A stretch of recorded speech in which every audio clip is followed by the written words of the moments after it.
Hubungan Pakistan dan Taliban kini berada di titik terendah.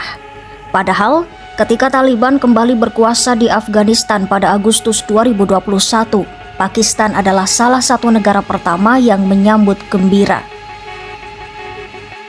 Pemerintah dan militer Pakistan berharap pemerintahan baru di Kabul, ibu kota Afghanistan itu akan menjadi sekutu dekat, bahkan pelindung terhadap ancaman keamanan di wilayahnya. Namun, 4 tahun kemudian, harapan itu berbalik menjadi ketegangan dan saling serang. Pertanyaannya, mengapa Pakistan dan Taliban justru makin sulit berdamai dan hubungan mereka rawan memburuk?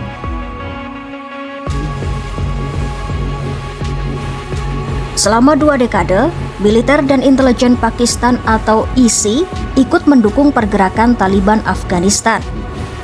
Dukungan ini bertujuan menjaga pengaruh Pakistan di Afghanistan dan menekan kelompok-kelompok anti-Pakistan di perbatasan. Tapi kini, hubungan itu retak.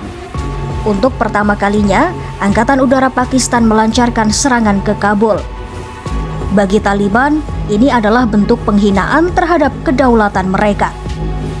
Sedangkan bagi Pakistan, serangan ini dianggap peringatan keras karena serangan kelompok bersenjata di dalam negeri Pakistan meningkat tajam sejak Taliban berkuasa di Kabul. Sejak 2021, lebih dari 2.400 orang tewas akibat serangan di Pakistan. Pelakunya banyak dikaitkan dengan Tehrik-i-Taliban Pakistan atau TTP, kelompok Taliban versi Pakistan yang kini bermarkas di Afghanistan. Pakistan berharap setelah Taliban berkuasa di Kabul, TTP akan diusir atau dibubarkan.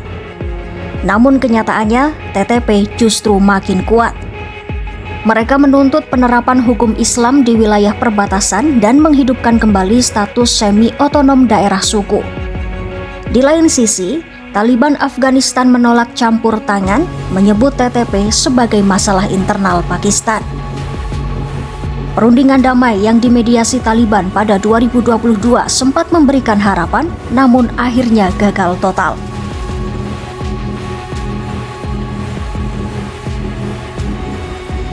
Bagi Pakistan, situasinya makin berat. Mereka tengah menghadapi teror di dalam negeri, krisis ekonomi dan politik, serta konflik baru dengan India. Sementara itu, Taliban juga sedang terpuruk. Afghanistan terisolasi secara internasional, ekonominya runtuh, dan rakyatnya menderita akibat kelaparan dan kemiskinan ekstrim.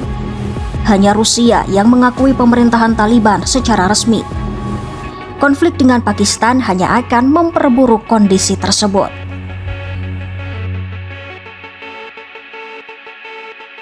Hubungan Pakistan dan Taliban kini terjebak antara ego dan rasa tidak percaya.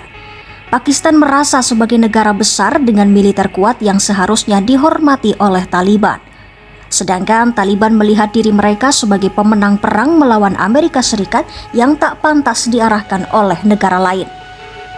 Keduanya sama-sama enggan mundur. Pakistan kini menyebut pemerintahan Taliban sebagai rezim dan mengancam akan melanjutkan serangan jika TTP tidak ditindak. Sebaliknya, Taliban menuduh Pakistan melindungi kelompok ekstremis bersenjata di wilayah suku dan menyebar propaganda untuk menjatuhkan mereka. Jika konflik ini terus dibiarkan, dampaknya bisa meluas. Pakistan memang lebih unggul secara militer, namun Taliban punya cara lain untuk melawan. Jika pemimpin tertinggi Taliban Haibatullah Akhundzada mengeluarkan seruan jihad melawan Pakistan, dampaknya bisa besar. Banyak ulama dan kelompok Islamis di Pakistan yang menghormatinya dan mungkin menolak perang melawan Taliban. Serangan udara Pakistan juga bisa memperkuat dukungan rakyat Afghanistan kepada Taliban, menjadikan konflik ini benturan antara ideologi dan nasionalisme.